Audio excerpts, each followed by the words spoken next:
अस्सलाम वालेकुम। My name is ग़ुलाम मुस्तफ़ा और आज हम एफएससी पार्ट 2 फ़िज़िक्स के चैप्टर नंबर 16 यानी अल्टरनेटिंग करंट के इम्पॉर्टेंट क्वेश्चन देखेंगे जो कि एग्ज़ाम पॉइंट ऑफ व्यू से काफ़ी इम्पॉर्टेंट हैं।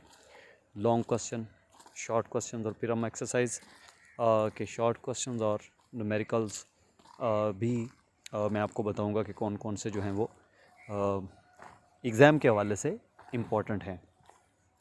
तो ये सब बताने से पहले आप के लिए ये जानना ज़रूरी है कि जो बंदा आपको बता रहा है, यानी कहीं पे भी आप यूट्यूब पे कुछ भी सर्च कर रहे होते हैं, तो जिस टॉपिक के मतलब आप सर्च कर रहे होते हैं तो ज़रूरी है ये जानना कि जो बंदा आपको टॉपिक के बारे में बता रहा है या कुछ भी समझा रहा है यूट्यूब पे, तो आपके लिए ये ज़रूरी है ये जानना कि उस बंदे की जो एक्सपर्टीज़ हैं वो क्या हैं, ठीक है, उसका एक्सपीरियंस क्या है, ये चीज़ें आपको पता होनी चाहिए। क्योंकि आजकल बहुत सारे यूट्यूब चैनल ऐसे हैं जिसमें लोग ऐसे ही आके मतलब वीडियो बनाना स्टार्ट कर देते हैं, नॉलेज बेस्ड वीडियोज़ नहीं बनाते हैं वो, मतलब यानी एक्सपीरियंस इतना ज़्यादा नहीं होता और बहुत बड़े बड़े दावे जो है वो हो रहे होते हैं। सो कोशिश करें कि ऐसे लोगों से दूर रहें।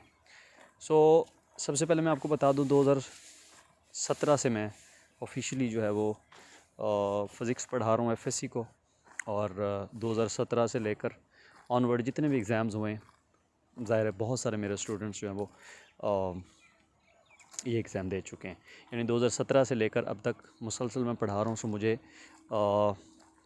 बहुत सारी चीज़ें ऐसी मालूम हैं जो कि एग्ज़ाम के हवाले से बड़ी इम्पॉर्टेंट होती हैं। ठीक है जी, तो स्टार्ट करते हैं जी। सबसे पहले इसमें जो लॉन्ग क्वेश्चन इम्पॉर्टेंट है थ्योरी में से वो मैं आपको बताता हूँ। ये जो क्वेश्चन अल्टरनेटिंग करंट और इसमें ये छोटी छोटी जो टर्म्स हैं, इंस्टेंटेनियस वोल्टेज, ठीक है, पीक वैल्यू ऑफ वोल्टेज, ये सारा शॉर्ट के हवाले से, ठीक है जी। Peak to peak value, root mean square value, ये सभी क्वेश्चन जो हैं वो शॉर्ट के हवाले से हैं। लॉन्ग के हवाले से इनमें कोई भी क्वेश्चन नहीं है। उसके बाद ये जो वेक्टर रिप्रेजेंटेशन है ऑफ अल्टरनेटिंग क्वांटिटी, ये एमसीक्यू और शॉर्ट के हवाले से काफ़ी अहम है। ठीक है, एमसीक्यूज़ और शॉर्ट के वाले से phase lag and phase lead, ये भी शॉर्ट क्वेश्चन एमसीक्यूज़ के हवाले से इंपॉर्टेंट है। बहरहाल लॉन्ग के हवाले से ये भी अहम नहीं है। फर्स्ट लॉन्ग क्वेश्चन इसमें है, अभी पहले मैं आपको जितने लॉन्ग क्वेश्चन इसमें से बनते हैं वो बताऊंगा, देन जो मोस्ट इम्पॉर्टेंट है वो मैं आपको बताऊंगा। सो पहला लॉन्ग क्वेश्चन इसमें है जी एसी थ्रो रजिस्टर, ठीक है, जो कि इंतहाई गैर अहम कह सकते हैं, मतलब इतना इम्पॉर्टेंट नहीं है ये क्वेश्चन, ठीक है ये लॉन्ग क्वेश्चन। उसके बाद है जी हमारे पास एसी थ्रो कैपेसिटर, ये भी लॉन्ग क्वेश्चन है, and AC through and inductor, ये भी एक लॉन्ग क्वेश्चन है। देन हमारे पास R C R L series circuits, ये हमारे पास लॉन्ग क्वेश्चन है। एंड उसके बाद series resonant circuit, this is also a long question. तो इस चैप्टर में जस्ट ये लॉन्ग क्वेश्चन है। अब इसमें जो मोस्ट इम्पॉर्टेंट है क्वेश्चन लॉन्ग के हवाले से वो है जी ये वाला सीरीज रेजोनेंट सर्किट। ये सबसे इम्पॉर्टेंट, यानी जितने भी लॉन्ग क्वेश्चन इसमें हैं सबसे इम्पॉर्टेंट ये। उसके बाद इसमें जो लॉन्ग क्वेश्चन इम्पॉर्टेंट है वो है जी R C and R L series circuits, ये भी एक इम्पॉर्टेंट लॉन्ग क्वेश्चन है, ठीक है। और अगर हम इसके अलावा देखें तो AC through an inductor, sorry AC through एक कैपेसिटर, ये तीसरे नंबर पे इम्पॉर्टेंट लॉन्ग क्वेश्चन है। एंड एसी थ्रो इंडक्टर ये चौथे नंबर पे। बहरहाल 5 में से ये 4 जो हैं वो अहम हैं, लेकिन अगर आप कहें कि 4 में से सर हमें और भी जो है वो मिनिमाइज़ करके बताएं, मतलब 4 में कोई 2 ऐसे क्वेश्चन बताएं जो कि इंतहाई इम्पोर्टेंट, तो मैं आपको ऑलरेडी बता चुका हूँ। इसमें जो क्वेश्चन हमने पढ़ा series resonant circuit and R C R L series circuit, तो ये 2 क्वेश्चन जो हैं इनके बगैर आप हरगिज़ जो है वो एग्ज़ाम में ना जाएं, बिकॉज़ ये दोनों आने के बड़े रोशन चांसेस हैं। ठीक है जी।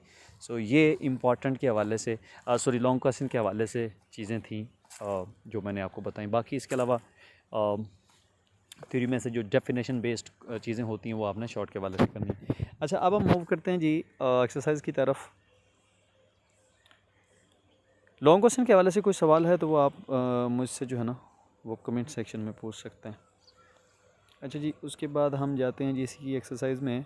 एक्सरसाइज जो ना हर चैप्टर की बहुत इम्पोर्टेंट होती है और इस तरह इस चैप्टर की एक्सरसाइज भी काफ़ी अहमियत रखती है। इसमें शॉर्ट क्वेश्चन देखे जाएँ तो 10 हैं। 10 में से मैक्सिमम क्वेश्चन ऐसे हैं जो कि इंतहाई अहम हैं और पेपरों में कई दफ़ा आपको ये नज़र आएंगे। जो ओल्ड पेपर अगर आप उठा के देखें तो उसमें बहुत सारे ऐसे पेपर्स हैं जिनमें से इस चैप्टर के काफ़ी सारे क्वेश्चन उन्होंने उठाए हुए हैं। अच्छा जी, यहाँ पे जो सबसे इम्पॉर्टेंट क्वेश्चन है, सबसे इम्पॉर्टेंट क्या मतलब इसमें, वैसे तो एक्सरसाइज सारी इसकी अहम होती है। हर चैप्टर की एक्सरसाइज के चंद क्वेश्चन होते हैं वो आपने लाजमी करने होते हैं। 10-10, 20, 15-15 या 12-12 क्वेश्चन होते हैं हर चैप्टर की एक्सरसाइज, तो वो आपने तो उनमें से तो कोई भी नहीं छोड़ना होता। अब ये जो एक्सरसाइज है इसमें से भी आपने डेफिनेटली कोई नहीं छोड़ना। लेकिन कुछ बच्चे ऐसे होते हैं जो मतलब पूरी एक्सरसाइज नहीं करते। वो कहते हैं सर हमें कुछ इंपॉर्टेंट चीज़ें जो हैं एक्सरसाइज में से भी वो भी बता दी हैं। बहरहाल मैं दोबारा आपको रिकमेंड करूँगा कि आपने पूरी एक्सरसाइज करनी होती है, इसमें कुछ भी छोड़ना नहीं होता। बिकॉज हर साल पेपर जो है वो न्यू बन के आता, तो कोई आइडिया नहीं होता कि कौन सा क्वेश्चन जो उठा के पेपर में दे दिया जाए। सो इसलिए एहतियातन जो है वो हमें पूरी एक्सरसाइज करनी होती है तैयार। ठीक है। अच्छा, पूरी एक्सरसाइज आपने करनी, लेकिन उसमें चंद क्वेश्चन जो बच्चे ऐसे हैं जो नहीं कर सकते उनके लिए कुछ क्वेश्चन बता देता हूँ जो कि इंतहाई इम्पोर्टेंट है। अच्छा जी, इसमें एक क्वेश्चन है जी ये हमारे पास क्वेश्चन नंबर 2, क्वेश्चन नंबर 3, ये दो बड़े अहम क्वेश्चन हैं। ठीक है। पहला भी खैर आसान है, मैथमेटिकल टाइप है। अच्छा, उसके बाद जो मोस्ट इम्पॉर्टेंट क्वेश्चन है क्वेश्चन नंबर 5, ये अहम है। और उसके बाद क्वेश्चन नंबर 8, 9 एंड 10, ये 6 क्वेश्चन हैं जो कि इंतहाई अहम है। इनके बगैर आप हरगिज़ भी रिस्क ना लें। ठीक है, पेपर में जाने का मतलब ये है कि एग्ज़ाम के लिए अगर आप जा रहे हैं तो ये आपने क्वेश्चन जो है ना वो लाजमी करने हैं, इनमें से कोई भी आपने छोड़ना नहीं है। ठीक है, ये 6।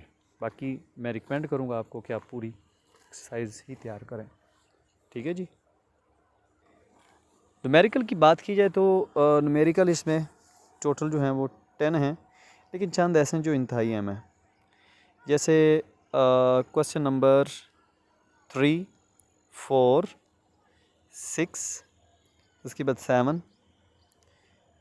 एंड क्वेश्चन नंबर 9, ये न्यूमेरिकल्स हैं जो कि इंतहाई अहम है, ये आपने लाजमी करने हैं। सो होप सो कि आपको इस चैप्टर में काफ़ी हेल्प मिल गई होगी कि कौन कौन से क्वेश्चन हमने लॉन्ग के वाले से, शॉर्ट के वाले से, या फिर न्यूमेरिकल कौन कौन से हमने करने हैं जो कि इम्पोर्टेंट है एग्ज़ाम पॉइंट ऑफ व्यू से।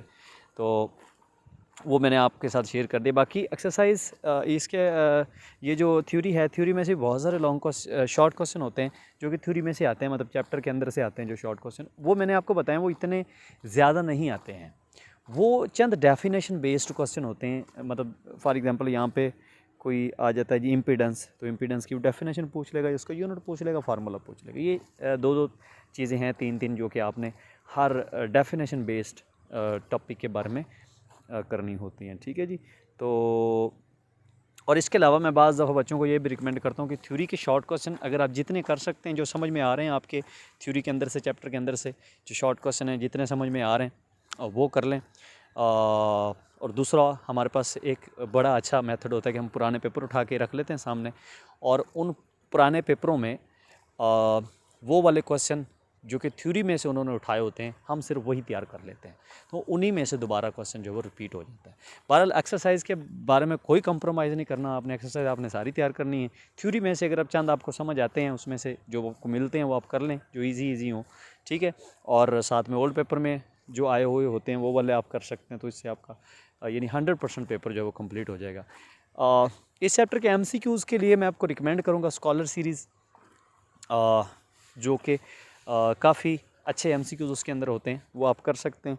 वैसे मेरा कोई उससे है नहीं लेना देना कि मैं आपको स्कॉलर रिकमेंड क्यों कर रहा हूँ, इसमें मेरा कोई हो सिलसिला, ऐसा नहीं है। स्कॉलर ले लें, कॉलेज ले लें, इसके अलावा और कोई अच्छी हेल्पिंग बुक मिलती है तो आप ले सकते हैं। लेकिन जो स्कॉलर है इसमें मैंने देखा है कि काफ़ी चीज़ें ऐसी होती हैं जो कि मतलब पुराने पेपरों में बहुत सारे MCQs ऐसे हैं जो इन्होंने उठा के यहाँ पे लिखे होते हैं स्कॉलर सीरीज़ वालों ने अपनी बुक में। तो अगर आप वो करते हैं स्कॉलर सीरीज़, तो मेरा नहीं ख्याल कि आपके कोई MCQs ज़्यादा, मतलब 2-3 MCQs में भी आप के उससे बाहर आ जाएं, वरना ज़्यादातर चांसेस ये हैं कि उसमें से आ सकते हैं। बहरहाल हेल्पिंग बुक जो भी इस्तेमाल करें उसका तरीका ये होता है कि आप अक्सर हम लोग जब हेल्पिंग बुक यूज़ कर रहे हो तो हम समझते हैं कि शायद ये जो MCQ मैं पढ़ रहा हूँ या पढ़ रही हूँ तो वैसा ही यही स्टेटमेंट सारी वैसी पेपर में आ जाएगी। सो ऐसा नहीं होता, हो भी सकता है बाद दफ़ा वैसी की वैसी स्टेटमेंट उठा के भी लिख देते हैं,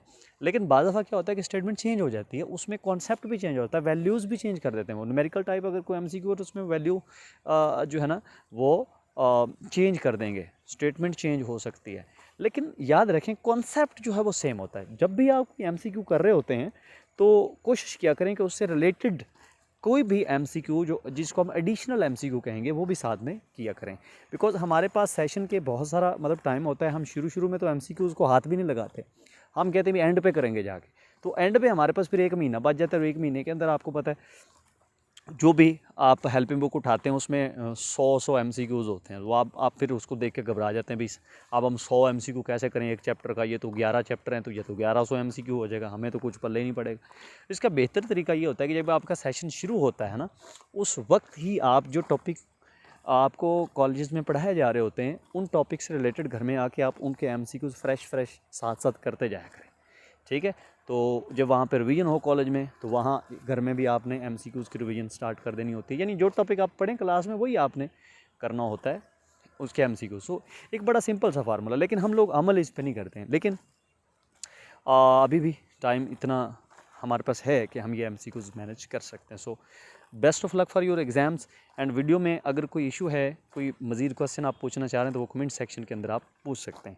थैंक यू सो मच। अल्लाह हाफिज़।